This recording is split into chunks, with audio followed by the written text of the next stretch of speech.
मित्रता में बड़ी शक्ति है। मंथरक कछुआ, लघुपतनक कौवा और हिरण्यक चूहा बैठे बैठे बातें कर रहे थे कि वहां चित्रांग नाम का हिरण कहीं से दौड़ता हाँफता आ गया। एक व्याघ्र उसका पीछा कर रहा था। उसे आता देखकर कौवा उड़कर वृक्ष की शाखा पर बैठ गया। हिरण्यक पास के बिल में घुस गया और मंथरक तालाब के पानी में जा छिपा। कौवे ने हिरण को अच्छी तरह देखने के बाद मंथरक से कहा, मित्र मंथरक, यह तो हिरण के आने की आवाज है। एक प्यासा हिरण पानी पीने के लिए तालाब पर आया है। उसी का यह शब्द है, मनुष्य का नहीं। मंथरक, यह हिरण बार बार पीछे मुड़कर देख रहा है और डरा हुआ सा है, इसलिए यह प्यासा नहीं है, बल्कि व्याध के डर से भागा हुआ है। देख तो सही, इसके पीछे व्याध आ रहा है या नहीं। दोनों की बातें सुनकर चित्रांग हिरण बोला, मंथरक, मेरे भय का कारण तुम जान गए हो।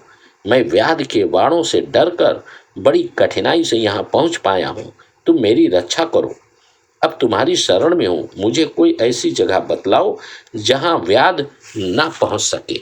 मंथरक ने हिरण को घने जंगलों में भाग जाने की सलाह दी, किंतु लघुपतनक ने ऊपर से देखकर बतलाया कि व्याध दूसरी दिशा में चले गए हैं, इसलिए अब डर की कोई बात नहीं है। इसके बाद चारों मित्र तालाब के किनारे वृक्षों की छाया में मिलकर देर तक बातें करते रहे।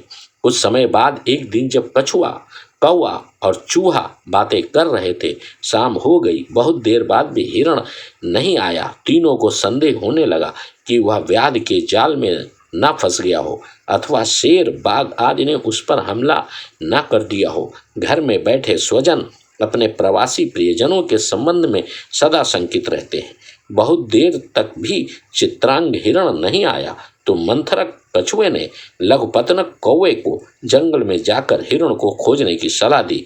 लघुपतनक ने कुछ ही दूर जाकर देखा, वहां चित्रांग जाल में बंधा हुआ है।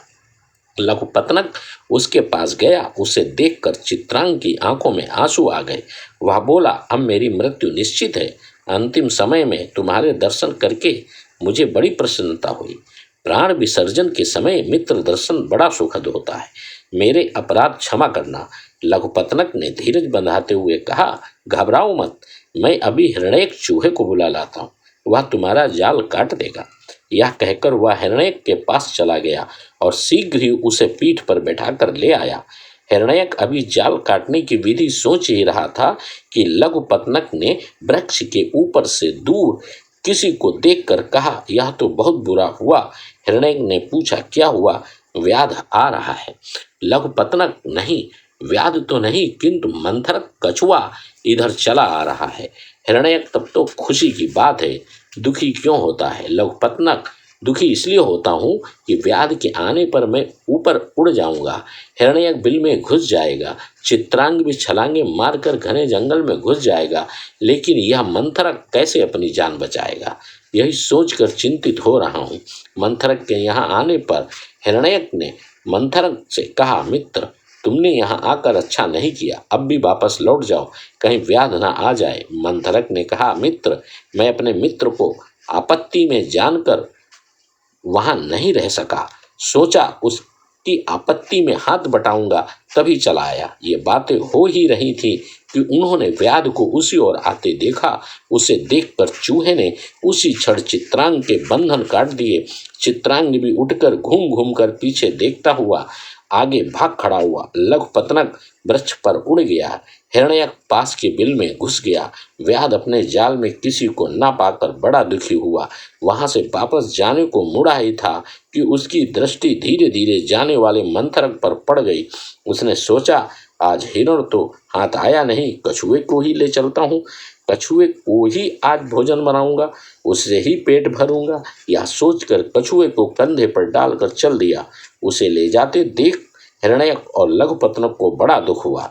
दोनों मित्र मंथरक को बड़े प्रेम और आदर से देखते थे।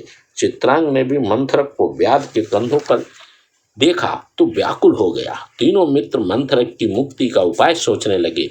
कौवे ने तब तक एक उपाय ढूंढ निकाला, वह यह कि चित्रांग व्याध के मार्ग में तालाब के किनारे जाकर लेट जाए। मैं तब उसे चोंच मारने लगूंगा। व्याध समझेगा कि हिरण मरा हुआ है, वह मंथरक को जमीन पर रखकर इसे लेने के लिए जब आएगा तो हिरण्यक जल्दी जल्दी मंथरक के बंधन काट दे, मंथरक तालाब में घुस जाए और चित्रांग छलांगे मारकर घने जंगल में चला जाए। मैं उड़कर वृक्ष पर चला ही जाऊंगा, सभी बच जाएंगे, मंथरक भी छूट जाएगा। तीनों मित्रों ने यही उपाय निकाला।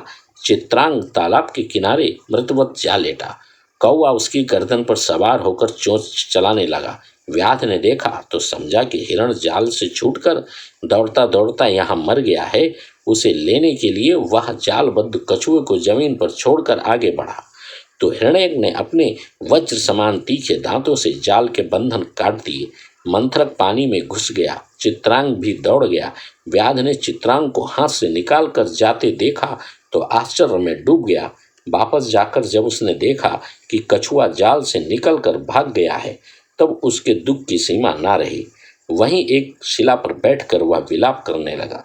दूसरी ओर चारों मित्र लघुपतनक, मंथरक, हिरण्यक और चित्रांग प्रसन्नता से फूले नहीं समाते थे। मित्रता के बल पर ही चारों ने व्याध से मुक्ति पाई थी। मित्रता में बड़ी शक्ति है। मित्र संग्रह करना जीव की सफलता में बड़ा सहायक है। विवेकी व्यक्ति को सदा मित्र प्राप्त में प्रयत्नशील रहना चाहिए। मित्रों, इसी कहानी के साथ इस सत्यांश का समापन है। इसको लाइक करें, सब्सक्राइब करें, आइकॉन का बेल दाबें और सदैव हमारा साथ रहें और हम आपके साथ रहें। Thank you all.